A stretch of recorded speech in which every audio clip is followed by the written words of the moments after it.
สวัสดีค่ะท่านผู้ชมตื่นเช้ามาค่ะต้องมีแนวเว้าพี่น้องมันถึงมีแนวเว้าในพี่น้องแต่ละมือแต่ละวันนี่สิขออธิบายชี้แจงพยูนจะชี้แจงอีกแล้วนะจ๊ะทุกคนจ้ะก่อนที่ชี้แจงกับเขาเว้าเรื่องอันนี้น้อยหนึ่งยังก็อยู่บ้านบ่ได้อยู่ไม่ได้ต้องออกบ้านตลอดมันเป็นยังสิอยู่บ่ได้คะเป็นอะไรล่ะคะเป็นอะไรทำไมถึงจะอยู่ไม่ได้วันนี้กูอยู่บ้านทั้งวันนะวันอาทิตย์วันนี้น่ะกูบ่ไปใส่เรากูขี่ข้านกูห้อนโอเคจันทร์ถึงศุกร์กูก็อยู่บ้านนะไปรับไปส่งลูกกูไปโรงเรียนศุกร์เสาร์กูอยากไปเที่ยวกูก็ไปเสาร์อาทิตย์กูพาลูกกูไปหาหล่อหาขี่รถหล่อโอเคนั่นคือการเที่ยวไม่ต้องใช้เงินอะไรมากมายเติมน้ำมูกน้ำมันไป400-500หรือว่า1,000 บาทแค่นั้นจบไปเที่ยวที่สถานที่สงบเสงี่ยมไปมันก็ปลอดโปร่งมันก็ยังดีกว่าอยู่บ้านลูกเราเขานับวันเขายิ่งโตเด็กเขาก็เป็นแบบนี้เขาก็ต้องพาเขาออกไปเห็นมองหันมองนี่มองหันซื้อข้าวซื้อของซื้อขนมนมเนยพาเขาเรียนรู้โลกนอกโลกสังคมว่าเป็นอยู่แต่ในเฮือนอยู่แต่ในห้องเขาไปอยู่โรงเรียนเขามีเพื่อนมีคุณครูพาเว้าพาเล่นการนั่นกับอีกสังคมหนึ่งของเด็กน้อยการที่เขาอยู่กับพ่อกับแม่กับอีกสังคมหนึ่งนะพ่อแม่พาเขาทำเขายังกิจกรรมในบ้านว่าสันซะไม่ใช่ว่าอยู่บ้านไม่ได้ทำไมจะอยู่ไม่ได้หรอจะมาทำอะไรหรอกูขี้เดียดไอ้พวกคอมเมนต์แบบนี้ฮะกู4-5อยู่บ้านไม่ได้ว่าสันถ้ากูอยู่บ้านก็ว่าบ่มีปัญญาเติมน้ำมันรถออกไปหาลินถ้าเฮาอยู่แต่เฮือน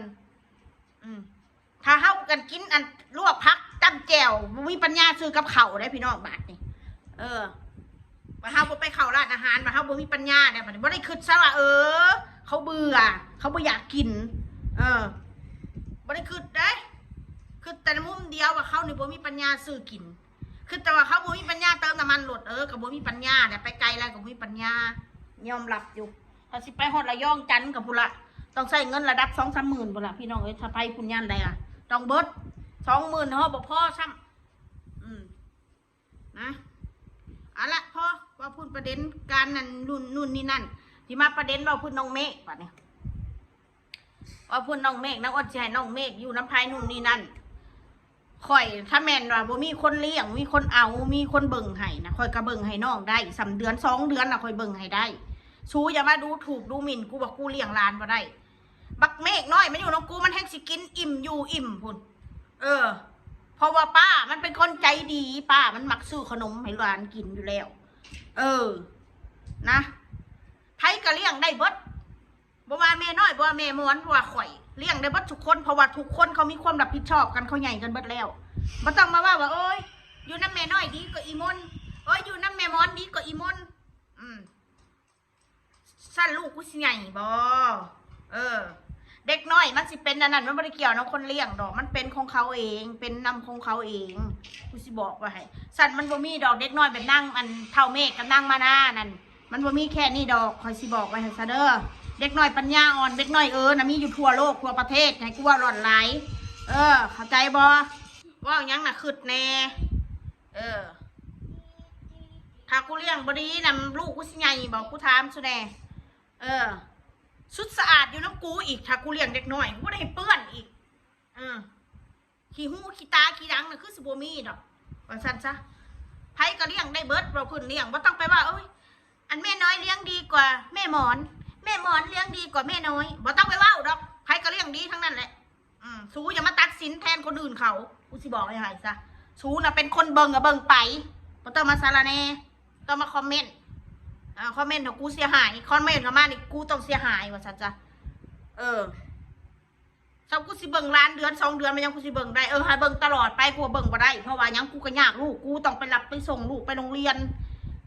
แต่ประมาณสักช่วงเดือนหนึ่งเนี่ยได้อยู่เพราะว่ากูก็บริเหตุยังกูอยู่เลี้ยงลูกกูอยู่แล้วว่าสั้นซะอยู่น้ำป่าน้ำลูกมันยังดีบอนใดหูบ่ ยุนภัยก็ดีคือกัน คือไม่น้อยแล้วว่าแหละกระซ้ำลูกเรายูน้ำข่อยมันดีบ่อนไหนดีบ่อนเราป้ากับลุงมันหมักไปหันไปหนีผ้าร้านไปมองหันผ้าร้านไปมองหนีให้ได้เห็นโลกภายนอกได้ไปห่างไปเล่นคล้องเล่นอยู่ห่างเขามีเด็กน้อยเขาต้องพาเขาไปเล่นคล้องเล่นอยู่ห่างหรือไม่ก็ไปสถานที่สงบไปปูศาสตร์ผ้าเขาเล่นซื้อคล้องเล่นเนี่ยเขาเล่นแบบนี้เขามีหมู่มานากับเท่าเมฆอยู่น้ำกันแบบนี้มันก็สิจูนหากันได้สบายทุสิมาตัดสินว่าอีมันเลี้ยงไม่ได้ดักขนาดลูกมันยังไม่รอดเลยมึงรู้ได้บ่รอดมึงรู้ได้บอกกูเลี้ยงลูกกูบ่รอดนะบ่กูเลี้ยงมาเบิดเข่าเบิดนำเป็นเท่าไรเบิดเงินเป็นเท่าไรกูเลี้ยงลูกกูบอกกูเลี้ยงบ่รอดนะซ้ำไอ้มักเมฆน้อยมันสิกินซ้ำใดกูซื้อมันกินนะรับประกันเลยว่าบ่หิวว่าสันซะอยู่น้องกูน่ะดักไปซะกับไปอีกป้าลุงพาไปยามแรงหับเลิกโรงเรียนกับพาไปเล่นพาไปหลอกมันสิมีความสุขอีกมันได้ปลดปล่อยเด็กหน่อยมันนะเลี้ยงลูกอยู่แต่เนื้อเฮือนน่ะบ่ได้ไปไสหั่นแหละมันเฮ็ดให้เด็กน้อยเครียดที่มาเว้าอีหยังก็สร้างแล้วแต่นางอ้นมันยังไงไปเลี้ยงก็เลี้ยงให้คอยเลี้ยงคอยก็เลี้ยงให้ขอบ่ปฏิเสธนั่นได้กะหลานสิบอกว่าหายซะ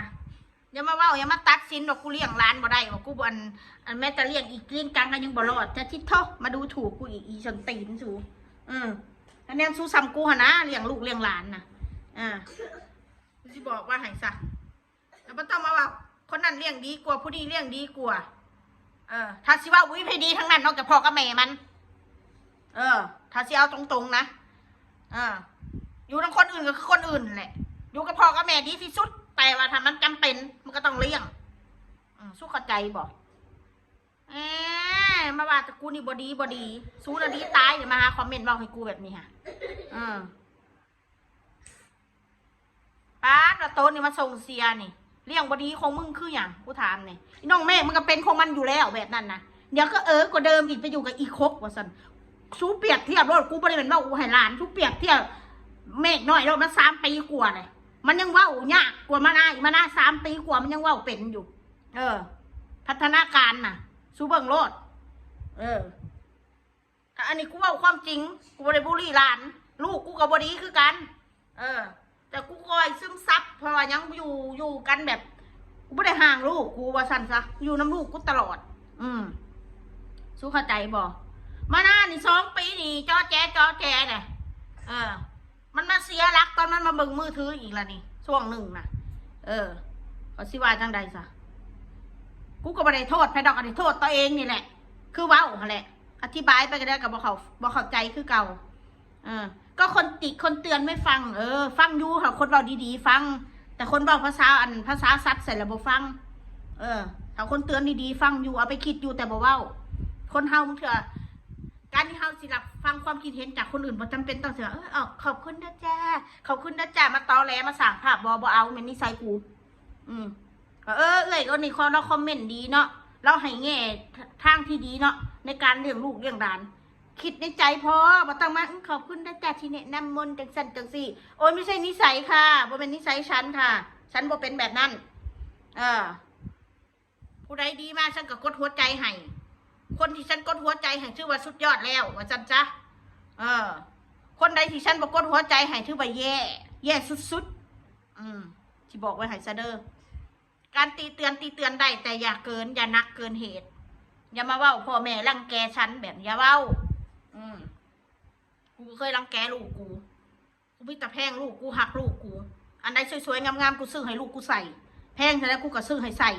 เสื้อผ้าสะอาดอาหารการกินพอแต่ว่าอยากกูซื้อให้เบิดกูบ่มีกินกระสากเพราะแต่ลูกกูได้กินนิสัยกูคือกูแบบนี้ลูกหลานกูนะกูเลี้ยงเบิดลูกหลานกูไปหากูบ่ได้ไปตัวเปล่ากูซื้อข้าวต้มขนมไปฝากกูไปดอกไปตัวเปล่านะกูว่าเด็กน้อยมันมากินขนมกูซื้อขนมแม่เขามันเป็นน้ำจิตน้ำใจเงิน100 200ก็คือเงินมันคือน้ำใจมันสิมาดูถูกมึงซื้อแค่นี้แล้วมาให้หลานแค่ได้ก็คือน้ำใจเงิน100 200ถ้าสิว่าเฮ็ดงานเครื่องมือคุณจังได้สิบอกไปหายซะเด้อเบิดมือก็ได้แค่300นะเห็นงานอย่ามาดูถูกเงินหน่อยสั้นซะซื้อกุ้งซื้อปลาคือกัน มึงซื้อโลนึงแล้วโลนึงก็300จ่ายอีดอกกุ้งนะ280แล้วค่ะแถวอีสานแพงๆพวกอาหารทะเลนะบอกไปหายซาเด้อแล้วก็มาตัดสินแทนกูว่ากูเลี้ยงร้านบ่ได้นะแล้วแต่แม่มันให้เพชรเลี้ยงก็เลี้ยงอยู่ในแม่น้อยก็ดีอยู่ในอีแม่ก็ดีอยู่ในแม่ก็ย่ายเจ้าของอยู่ในกูก็ดีเพราะว่าอย่างคือกูเว้าแหละอธิบายไปก็เท่านั้นแหละอยู่น้ำข่อยมันลังสิยากในจักหน่อยเพราะว่ายังกังเว้นมากหรือจันทร์ถึงศุกร์มาหน้ากับบริยูน้ำน้องไปโรงเรียนแค่นั้นแหละไม่มียังหลายลูกข่อยสิบอกว่าเฮเดอร์ขอเลี้ยงลูกมาหน้ามันเลิกแพนเพิร์ตตั้งแต่2 ปี 8 เดือน2 ปี 9 เดือนมาหน้าเลิกแพนเพิร์ตสิบอกว่าให้ซะเด้อบ่ได้เหี่ยวใส่บอนนอนอีกบ่เคยเหี่ยวใส่บอนอีกตั้งแต่เลิกแพนเพิร์ตนี่คือลูกข่อยฮัดเข่าห้องน้ำให้ขี่ให้เหี่ยวเองเบิดมองได้ค่ะที่กูเลี้ยงลูกไม่ดีสู้แค่บ่ได้เห็นในมุมที่กูเลี้ยงลูกกูเวลากูยากกับลูกกูสู้บ่เห็นสู้เห็นแค่กูแวดในกล่องแค่นี้เองก็เวลาลูกกูกระโดดเต้นเวลากูเห็นคลิปสู้กับมาว่ากูนี่บอกลูกสอนลูกว่าฉันซะสู้สิมาลูกดีสัมกูบอกการเลี้ยงลูกนี่ที่บอกไว้ให้ลูกไผ่ใครกับแพงเงี้ยได้ดีๆเขากันย่อนเอาให้ลูกบ่ทันแล้วเนาะเอาซ้ำนี่แหละพี่น้องเอ้ย